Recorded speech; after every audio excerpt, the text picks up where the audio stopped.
देखिए आज business organisation में एक चैप्टर हम लोग आज पढ़ेंगे रैशनलाइजेशन, हिंदी में इसको कहते हैं विवेकीकरण। रैशनल हम लोग हर बात में कभी कभी यूज किया करते हैं कि मनुष्य एक रैशनल प्राणी है, रैशनल होना चाहिए वगैरह वगैरह, ये रैशनल वर्ड बार बार आता है। तो ये रैशनलाइजेशन बिजनेस में क्यों यूज किया गया, प्रश्न ये उठता है कि रैशनलाइजेशन का यूज हम लोग बिजनेस में क्यों किए। तो रैशनलाइजेशन का बिजनेस में यूज करने का सबसे पहला श्रेय अगर किसी देश को जाता है तो वो जाता है जर्मनी को। जर्मनी में सबसे पहले बिजनेस के क्षेत्र में रैशनलाइजेशन का प्रयोग किया गया।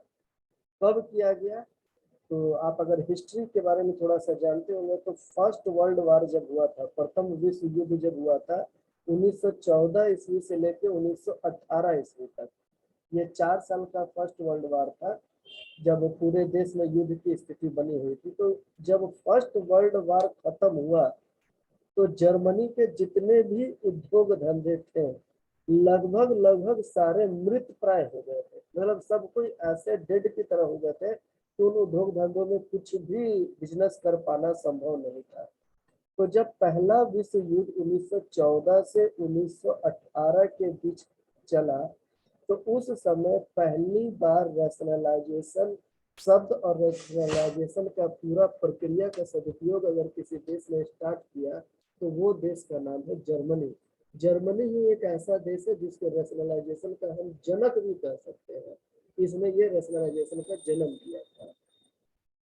अगर हम भारतीय परिप्रेक्ष्य में देखें, भारत के संदर्भ में देखें तो भारत के संदर्भ में आपको ये बता दें कि भारत में जितने भी उद्योग धंधे जर्जर हो गए थे, जर्जर का मतलब होता है कि वो पहले कंस्ट्रक्टेड तो था लेकिन अभी वो जर्जर हो गया है, पुरानी अवस्था में हो गया है।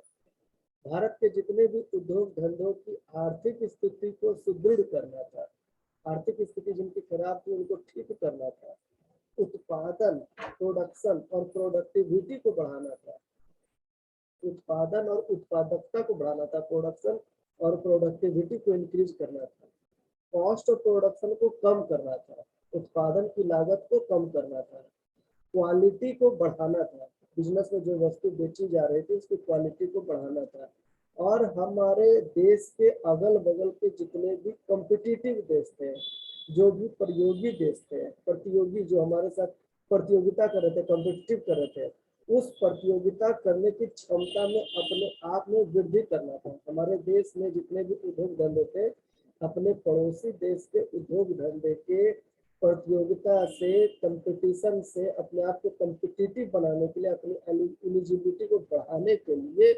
और सबसे ज्यादा मतलब अश्रु रहित एक वर्ड यहाँ पर किया गया है कि विदाउट एनी टीयर, बिना किसी रोए धोए, बिना किसी तरह का शोक शंका समाधान किए हुए, कोई शंका नहीं करते हुए विवेकीकरण यानी रैशनलाइजेशन की जरूरी है।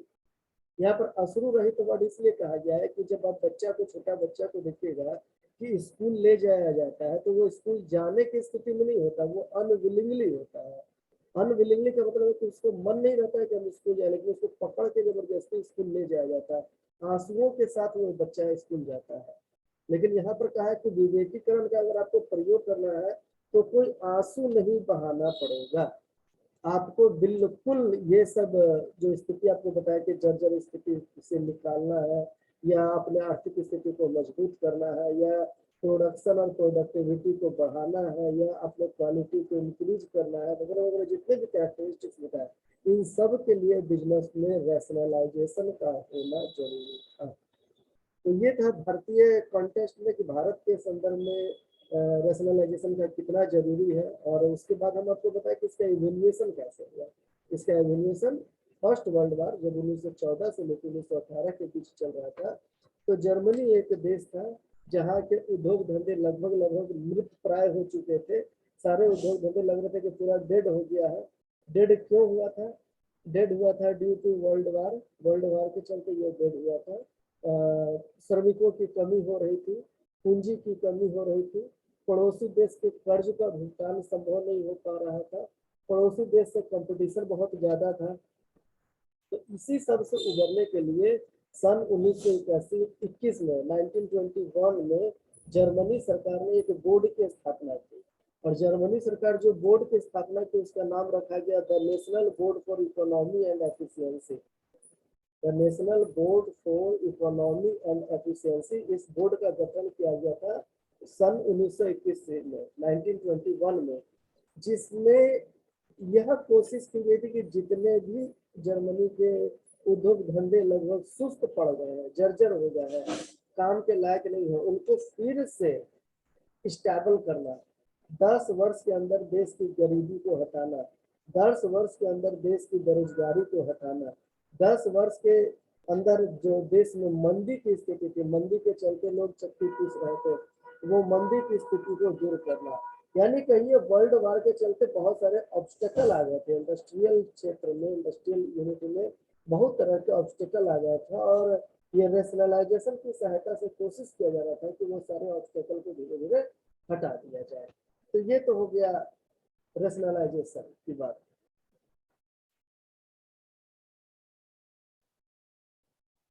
अब कहता है कि ये शुरू तो हुआ था जर्मनी में, रेशनलाइजेशन शुरू हुआ था जर्मनी में, लेकिन इसका देखा देखी, वो जर्मनी में हुआ था तो वो एक नेशनल लेवल पर था, लेकिन इसका देखा देखी कि जब इसका इम्पैक्ट अच्छा होने लगा तो ये धीरे धीरे इंटरनेशनल वर्ड बन गया। शुरुआत जर्मनी से हुआ था, तो जर्मनी में शुरुआत होने का मतलब था कि ये एक नेशनल कैंपेन था, लेकिन जब इसको सक्सेसफुल होते हुए सारे देशों में देखा तो धीरे धीरे इसको क्या कर दिया गया, इंटरनेशनलाइजेशन कर दिया गया, यानी कि रैशनलाइजेशन को इंटरनेशनलाइजेशन की स्थिति में लाया गया। राष्ट्रीय स्तर से अंतरराष्ट्रीय स्तर में रैशनलाइजेशन हो गया। क्लियर है? Yes sir. अब देखिए रैशनलाइजेशन का वर्ड मीनिंग क्या है। इसमें एक वर्ड है रैशनल, जिसका आप जनरली प्रयोग करते हैं, रैशनल वर्ड का प्रयोग करते हैं। रैशनल का मतलब क्या होता है? रैशनल का मतलब होता है आप अपनी तर्क, अपना विवेक, अपना दिमाग, अपनी युक्ति का प्रयोग करिए, ये रैशनल है। मनुष्य को क्यों कहा जाता है कि ये मनुष्य एक रैशनल एनिमल है? क्योंकि मनुष्य में युक्ति है, मनुष्य में विवेक है, मनुष्य में दिमाग है, मनुष्य उसका प्रयोग अधिक से अधिक करता है, इसलिए मनुष्य को रैशनल कहा गया है। ये रैशनल इंडस्ट्रियल क्षेत्र में क्यों प्रयोग किया गया है? प्रश्न उठता है कि इंडस्ट्रियल क्षेत्र में इसका प्रयोग किया हुआ, बिजनेस ऑर्गेनाइजेशन में हम इसको क्यों पढ़ रहे हैं? इसलिए पढ़ रहे हैं कि जनरली आप देखिएगा कि जो चीज लगभग डेड अवस्था में चला जाता है, उसको फिर से जिंदा करने के लिए आपको बहुत ज्यादा युक्ति सोचना पड़ता है। जब मनुष्य लगभग ठीक रहता है, छोटे मोटा अगर उसको सर्दी खांसी बुखार हो तो डॉक्टर साहब दवाई देकर ठीक कर देते हैं, लेकिन मनुष्य जब बिल्कुल डेड अवस्था में, मतलब डेड का मतलब कि अगर वो कोमा में चला जाता है तो अच्छे डॉक्टर को परेशानी होने लगती है, अच्छे डॉक्टर का दिमाग खराब होने लगता है। वहां पर उस डॉक्टर को रैशनल होना पड़ेगा, इमोशनल नहीं होना पड़ेगा, एनर्जेटिक होना पड़ेगा, एंग्री नहीं होना पड़ेगा। अगर वो रैशनल रहेगा तभी वो सोच सकता है कि हम ये डेड मनुष्य जो लगभग लोग डेड में है, हम इसको कैसे बीमारी से उबारे। इसीलिए इसका नाम पड़ा है रैशनलाइजेशन। यानी कि ये एक विवेकीकरण की जो प्रक्रिया है, ये विवेक मतलब विवेक, बुद्धि, दिमाग से आपको सोचना पड़ेगा। जब तक आप विवेक पूर्वक नहीं सोचेंगे, बुद्धि पूर्वक नहीं सोचेंगे, किसी सिस्टम को नहीं अगर आप फॉलो करेंगे, तो वैसे स्थिति में ये संभव नहीं होगा कि आप डेड बिजनेस को आगे बढ़ा सकते हैं।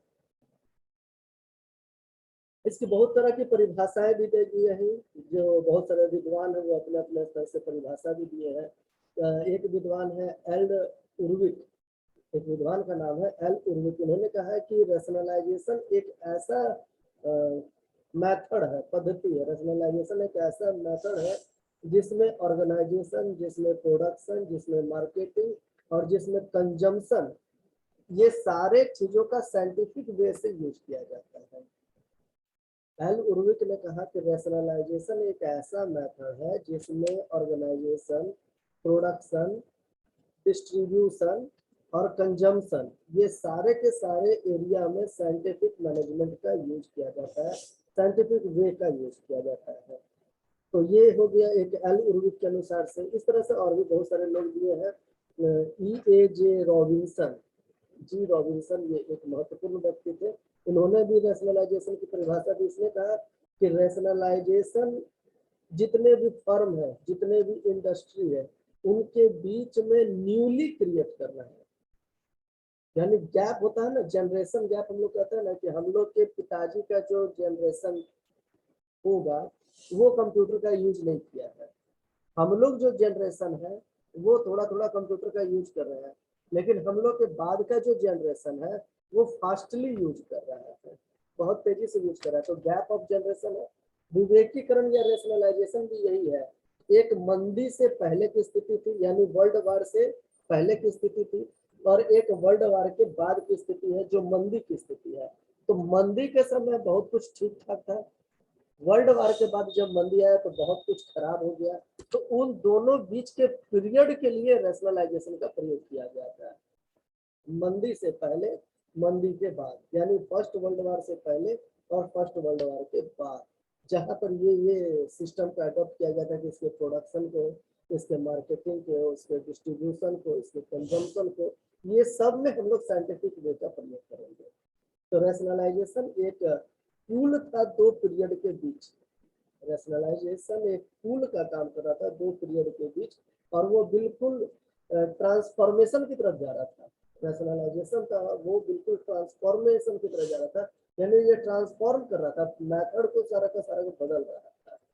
तो ये दो तीन परिभाषाएं हैं जो हर विद्वान ने अपने अपने स्तर से दी है। आपको तो परिभाषा पूरा का पूरा याद ही करना पड़ेगा, तभी लिख पाइएगा। तो ये हो गया डेफिनेशन ऑफ रैशनलाइजेशन।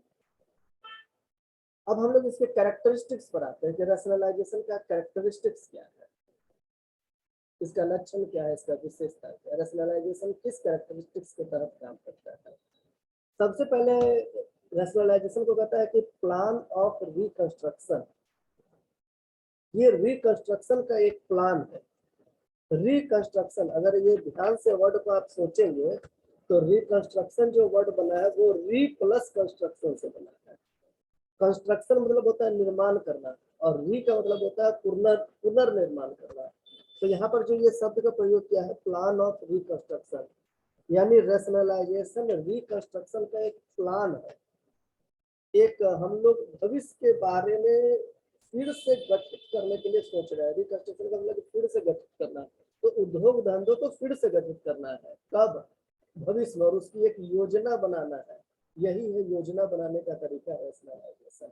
इसका उद्देश्य क्या होगा, इसका उद्देश्य होगा कि जो फर्स्ट वर्ल्ड वार के पहले इंडस्ट्री बहुत स्मूथली रन कर रहा था, और फर्स्ट वर्ल्ड वार के बाद जब क्या हो गया, मंदी आ गया, तो वो मंदी से उबारने के लिए रैशनलाइजेशन का यूज किया जा रहा था। ये पहला उसका कैरेक्टरिस्टिक्स है। दूसरा, कंप्रीहेंसिव प्रोसेस। रैशनलाइजेशन बहुत ब्रॉड एरिया में फैला हुआ है, ये नैरो नहीं है कि एक दो चैप्टर का ये काम है, बहुत ब्रॉड एरिया में ये फैला हुआ है। तो कंप्रीहेंसिव प्रोसेस जो है इसमें क्या क्या शामिल किया जाता है, इसमें कहता है कि सिर्फ प्रोडक्शन ही नहीं आता है, प्रोडक्शन के साथ साथ इसमें शुरुआत होता है इंडस्ट्री से, इंडस्ट्री के बाद बिजनेस आता है, कॉमर्स आता है, कंज्यूमर आता है, मैनेजमेंट आता है। मैनेजमेंट में बहुत सारा मैनेजमेंट है, ह्यूमन रिसोर्स मैनेजमेंट है, फिनांस मैनेजमेंट है, डिस्ट्रीब्यूशन मैनेजमेंट है, ट्रांसपोर्टेशन मैनेजमेंट है। ये सारे के सारे का बहुत तकनीकी रूप से और संगठनात्मक तरीके से हम लोग विवेचना करते हैं और उसके बारे में उसका प्रयोग करते हैं। नेक्स्ट कहता है कि ये मैक्रो अप्रोच है, एक होता है माइक्रो, वो सूक्ष्म होता है, एक मैक्रो जो वृहत होता है, तो ये एक मैक्रो अप्रोच है। मैक्रो अप्रोच का मतलब है कि इसमें सामूहिक रूप से जितने भी बिजनेस की इकाई है और जो भी बिजनेस का यूनिट है जो खराब हो चुका है उसको ठीक करने का प्रयास किया जाता है। नेक्स्ट इसमें फोर्थ कैरेक्टरिस्टिक्स है emphasis on modern research and innovation. Modern research and invention, अभी जो आप देख रहे हैं कि पढ़ाई का जो नया रूप आ रहा है, जो एनईपी बार बार आप सुन रहे हैं, ये पढ़ाई का बिल्कुल रूप नया है, और ये भी इसी कुछ थीम पर काम करता है। इसमें भी रिसर्च को बढ़ावा दिया गया और इसमें भी इन्वेंशन को बढ़ावा दिया गया है। अभी जो एनईपी है उस एनईपी के बारे में अगर आप जाने तो जो अभी वर्तमान में एनईपी हम लोग लागू करने वाले यूनिवर्सिटी जो उसको लागू कर रही है, उस एनईपी में क्या हो गया कि वोकेशनल पढ़ाई पर ज्यादा जोर दिया गया है। चाहे आप कारपेंटर बनिए, चाहे आप प्लम्बर बनिए, चाहे आप राजमिस्त्री बनिए, चाहे आप ब्यूटिशियन बनिए, चाहे आप टेलरिंग कीजिए, इससे मतलब नहीं है, लेकिन एक वोकेशनलाइजेशन होना चाहिए पढ़ाई के क्षेत्र में। उसी तरीके से यहाँ भी करें कि एक वोकेशनलाइजेशन होना चाहिए। जब तक वोकेशनलाइजेशन नहीं होगा तो ना तो आपका स्ट्रक्चर ठीक होगा, ना तो आपका कंट्रोलिंग ठीक होगा, ना तो आपका ऑब्जेक्ट ठीक होगा, और ना ही आपका वर्क कल्चर ठीक होगा। तो ये जरूरी है कि आधारभूत परिवर्तन होना बहुत जरूरी है। नेक्स्ट इसका कैरेक्टरिस्टिक्स है outlook to benefit of whole society. जहां तक संभव हो सके रैशनलाइजेशन का प्रयोग करते हुए जो सोसाइटी में जितने भी लोग हैं सबको उसका बेनिफिट देना चाहिए। सोसाइटी में कौन कौन है? सोसाइटी में आपका उद्योगपति इंडस्ट्रियलिस्ट है, कंज्यूमर है, वर्कर है, मैनेजमेंट है, गवर्नमेंट है, सोसाइटी है, जो जो लोग शामिल है, ये सारे के हित का समाधान रैशनलाइजेशन में होना चाहिए। किसी का भी हित छूटना नहीं चाहिए। नेक्स्ट है आधुनिक तकनीक का समावेश, यानी कि इंक्लूजन ऑफ मॉडर्न टेक्नोलॉजी। पहले ही आपको बताया था कि रैशनलाइजेशन का प्रयोग वहीं पर हो सकता है जहां पर रैशनलाइजेशन का प्रयोग वहीं पर हो सकता है जहां पर हम उसको नेशनल से इंटरनेशनल की तरफ ले जाए। और यहाँ पर इंक्लूजन ऑफ मॉडर्न टेक्नोलॉजी में ये बताया गया है कि रैशनलाइजेशन तभी सक्सेस कर पाएगा जब इसमें मॉडर्न चीज डाला जाए, जब इसमें स्टैंडर्ड चीज डाला जाए, जब इसमें मशीनरी के तहत डाला जाए, जब इसमें साइंटिफिक मैनेजमेंट का यूज और उसका सर्कुलेशन भी होना चाहिए। अगर ये सब है तभी रैशनलाइजेशन का प्रयोग किया जा सकता है। ये रैशनलाइजेशन का 7वां कैरेक्टरिस्टिक है। 8वां कैरेक्टरिस्टिक्स कहता है कि emphasis on elimination of waste and gain of economy. Rationalization में ये बहुत हद तक प्रयास किया जाता है कि किसी भी उद्योग धंधे को चलाने के लिए जो भी फिजूल खर्च है, जो फिजूल खर्च है उस फिजूल खर्च पर रोक लगाया जाए, फालतू का खर्चा नहीं किया जाए। जितना हो सके हम लोग इकोनॉमी खर्चा करें। इकोनॉमी का मतलब है कि हम लोग मितव्यय तरीके से खर्चा करें, फालतू खर्चा पर हम लोग फोकस नहीं करें। नेक्स्ट है balance between production and demand. Market का ये जो दो लाइन है, दो वर्ड है, प्रोडक्शन और डिमांड, ये बहुत इंपॉर्टेंट चीज है। प्रोडक्शन कोई चीज का नहीं होगा तो उसका डिमांड कैसे लोग करेंगे, और डिमांड उसी चीज का होगा जिस चीज का प्रोडक्शन होगा। अगर आप कोई चांद का डिमांड कर दे तो क्या चांद प्रोडक्शन में हो सकता है? प्रोडक्शन किया जा सकता है? इसका नहीं किया जा सकता है। लेकिन अगर हम कॉपी कलम की मांग कर दे तो उसका प्रोडक्शन होता है। तो यहाँ पर ये कह रहा है कि रैशनलाइजेशन का मेन जो ऑब्जेक्ट है वो ऑब्जेक्ट ये भी है कि डिमांड और सप्लाई के बीच में अगर कोई गैप है तो उस गैप को दूर करने का प्रयास करें। ये लगभग इसके इतने कैरेक्टरिस्टिक्स हो गए रैशनलाइजेशन के कैरेक्टरिस्टिक्स। अब इसमें कहता है कि कैरेक्टरिस्टिक्स के बाद साइलेंट फीचर क्या क्या इसमें इंक्लूड किया गया है। रैशनलाइजेशन में साइलेंट फीचर क्या क्या? साइलेंट फीचर में इसमें 4 साइलेंट फीचर है। बेसिकली रैशनलाइजेशन का जो साइलेंट फीचर है वो 4 है। पहला है टेक्नोलॉजिकल एस्पेक्ट, इसमें सारे टेक्नोलॉजी के बारे में बात किया गया है। दूसरा है ऑर्गेनाइजेशनल, जो संगठन के स्तर पर है। तीसरा है फिनेंशियल, और चौथा है सोशल। ये 4 एस्पेक्ट जो है वो रैशनलाइजेशन के इम्पोर्टेंट एस्पेक्ट माने जाते हैं। फिर से बता देते हैं इसका नाम क्या क्या है। इसका नाम है technological aspect, organizational aspect, financial aspect और सोशल एस्पेक्ट। ये सारे के सारे रैशनलाइजेशन के इम्पोर्टेंट पार्ट है। अब कहता है हम लोग नेक्स्ट टॉपिक में आते हैं कि causes responsible for rationalization. Rationalization लगाने के पीछे कौन से कारण हैं? क्या अगर हम रैशनलाइजेशन नहीं लगाते तो बिजनेस नहीं चलता? तो इसको लगाने के पीछे कारण नंबर पहला, first world war, effect of first world war. जो ही फर्स्ट वर्ल्ड वार हुआ था तो ही आपका ज्यादा से ज्यादा पैसा कहाँ खर्चा हो गया? वर्ल्ड वार में सबसे ज्यादा पैसा कहाँ खर्चा हुआ होगा? युद्ध में वापस से उसको रिकंस्ट्रक्ट करना। और कोई?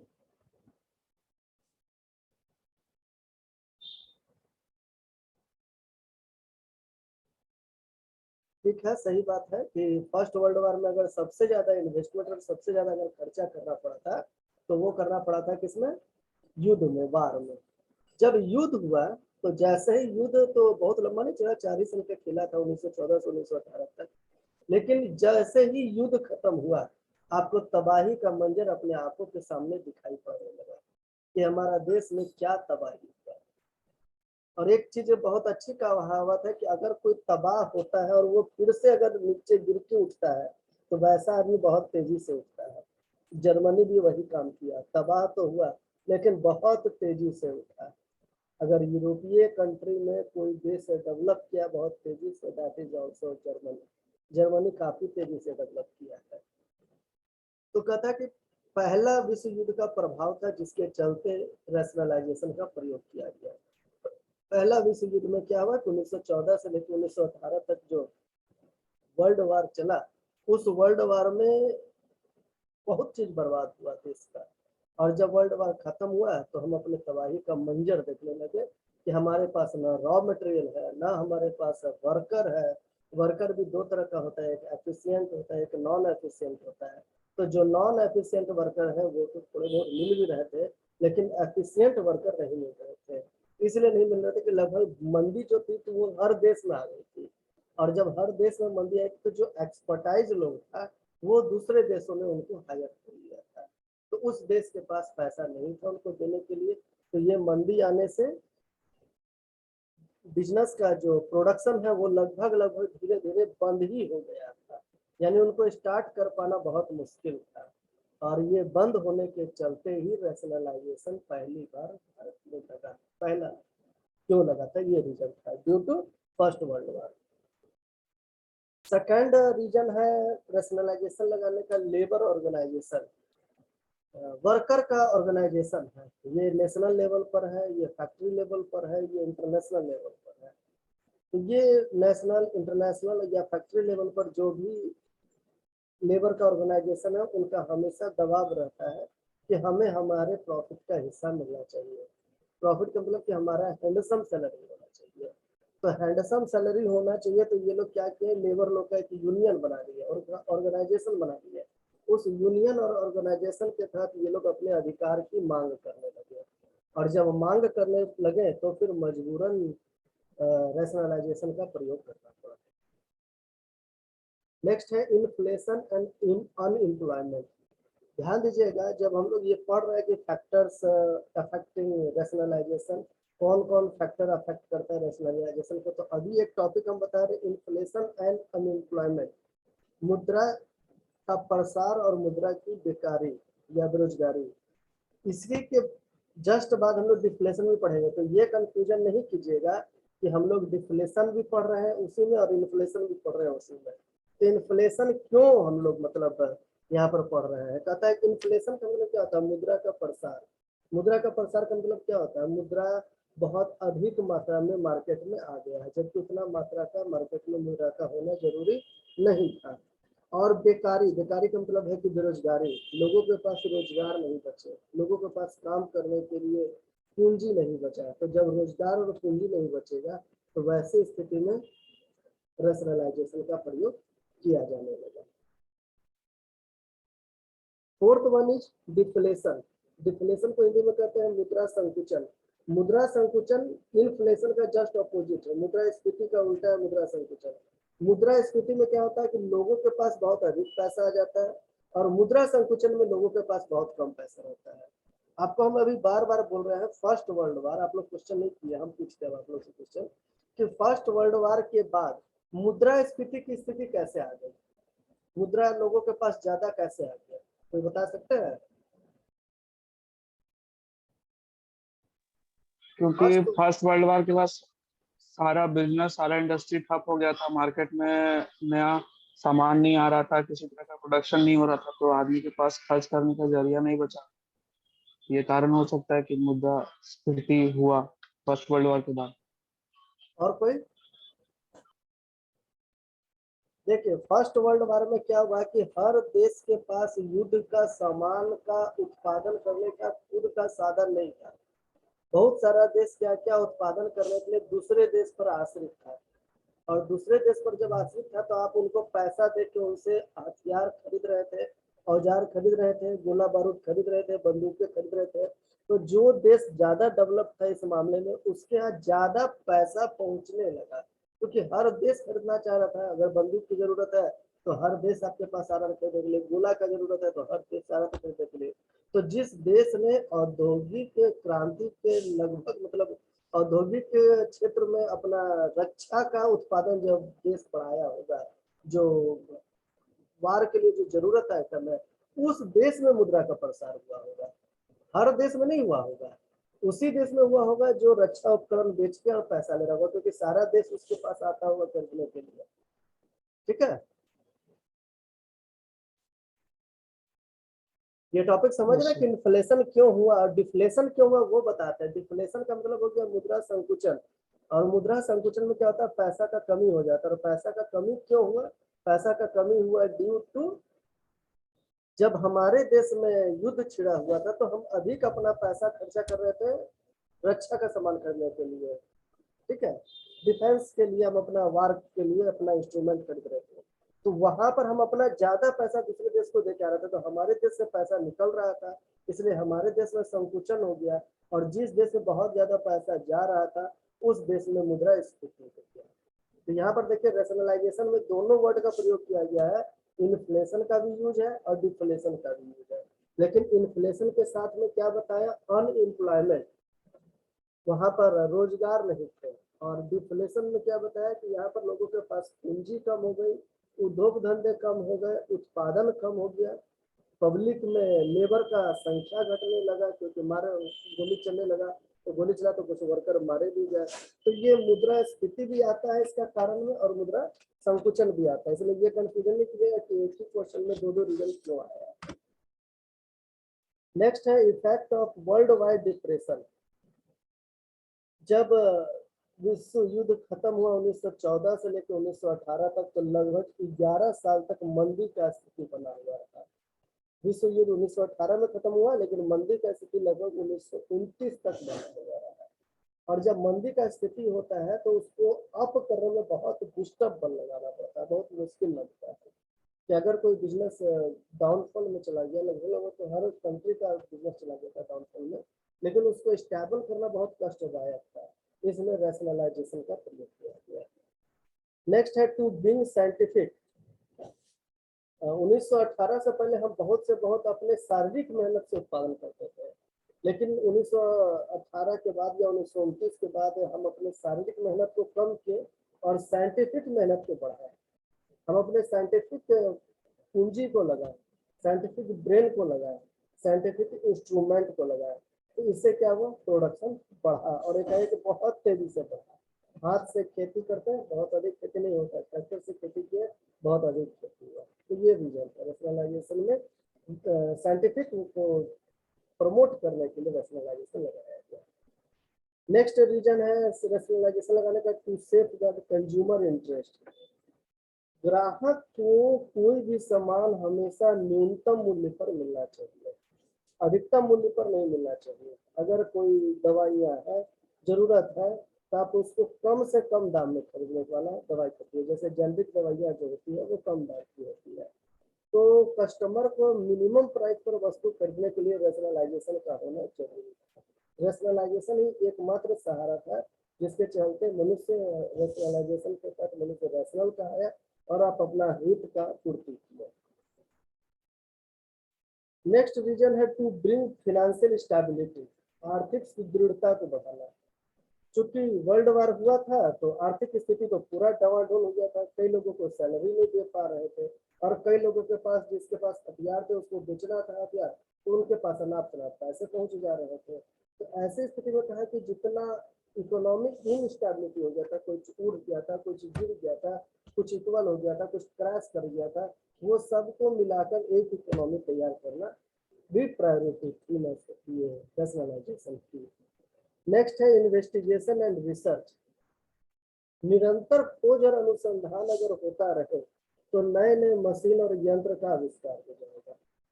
अगर आप लगातार इन्वेंशन करते रहिए, अगर आप लगातार रिसर्च करते रहिए, तो देखिए एक न एक दिन ऐसा लगेगा कि आप अपने आप को साइंटिफिक तरीके से ढाल लिए हैं।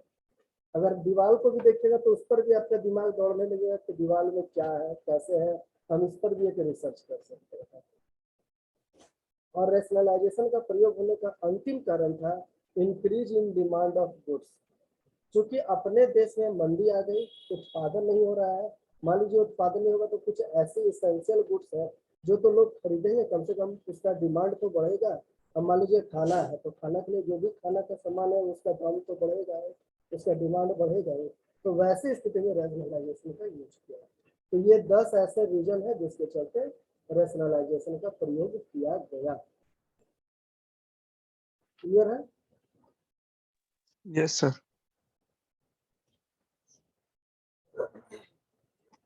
अब हम लोग आते हैं इसके ऑब्जेक्ट पर। रैशनलाइजेशन का ऑब्जेक्ट क्या है? पहला इसका ऑब्जेक्ट था टू एलिमिनेट वेस्टेज।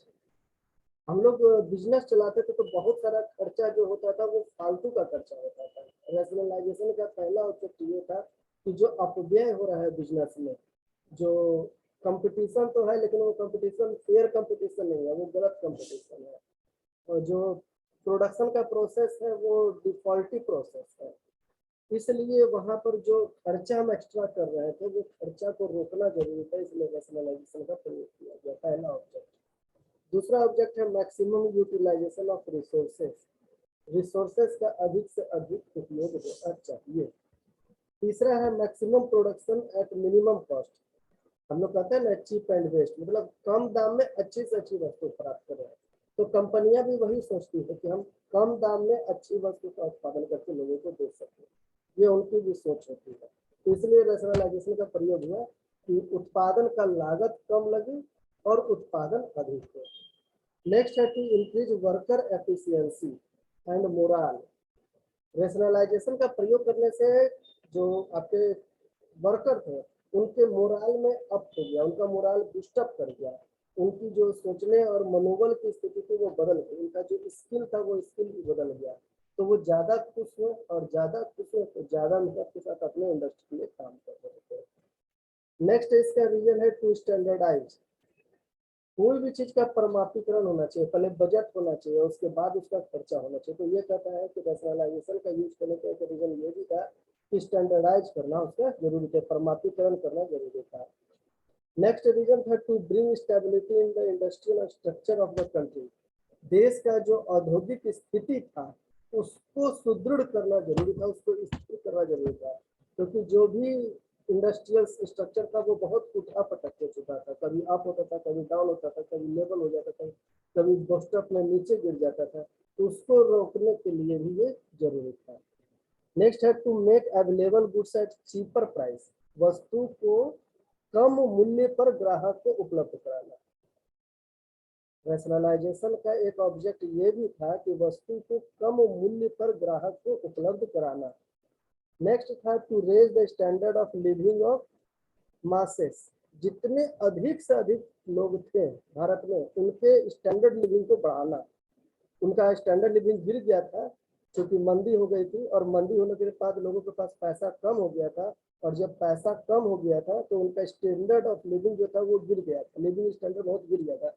रैशनलाइजेशन का ऑब्जेक्ट था कि उनका स्टैंडर्ड लिविंग को ऊंचा करना, उनको धीरे धीरे बूस्टअप करना। नेक्स्ट था to introduce scientific distribution system. पहले जो वस्तु को भेजने की प्रणाली थी वो साइंटिफिक नहीं थी, एक एक वस्तु को पहुंचने में लंबा लंबा समय लगता था। आप सोचिए ना, पहले वो जमाना में जब चिट्ठी पत्री लिखा जाता था तो अगर जम्मू कश्मीर से सरिया चिट्ठी आना था तो कम से कम 15 से 20 दिन लग जाता था वो चिट्ठी आने में। और अभी साइंटिफिक मैनेजमेंट के तहत अगर आप देखिए तो ईमेल में इधर क्लिक कीजिए तो उधर पहुंच गया। ये भी रैशनलाइजेशन का एक तरीका था कि जो डिस्ट्रीब्यूशन सिस्टम था, जो भी वितरण की जो प्रणाली थी वो इतनी फास्ट हो गई, इतनी तेज हो गई, इतनी लॉजिस्टिक इतनी बढ़िया हो गया कि वो बहुत तेजी से एक जगह से दूसरी जगह तक भेजा जा सकता था। और लास्ट इसका ऑब्जेक्ट था efficient distribution of profit. Profit का सही सही बंटवारा, ये बहुत इंपॉर्टेंट चीज था कि प्रॉफिट का बंटवारा जो हो वो बहुत सही तरीके से है। प्रॉफिट का बंटवारा गलत तरीके से नहीं होना चाहिए।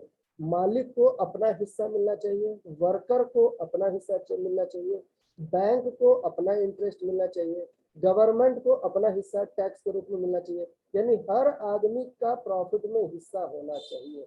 ये नहीं कि सिर्फ मालिक प्रॉफिट ले लिया वर्कर हंगामा करते रहे, ये नहीं कि मालिक प्रॉफिट ले लिया सरकार को टैक्स नहीं मिले। रैशनलाइजेशन ये मना किया, रैशनलाइजेशन बोला कि हर आदमी को प्रॉफिट में हिस्सा मिलना चाहिए, वर्कर को अपना सैलरी मिलना चाहिए, वर्कर को अपना वेजेज मिलना चाहिए, सरकार को अपना टैक्स मिलना चाहिए, बैंक को अपना इंटरेस्ट मिलना चाहिए, सोसाइटी को प्रोडक्शन किया हुआ सामान का उचित मूल्य मिलना चाहिए, मालिक को अपना जोखिम और अपना कैपिटल के बदले में प्रॉफिट मिलना चाहिए।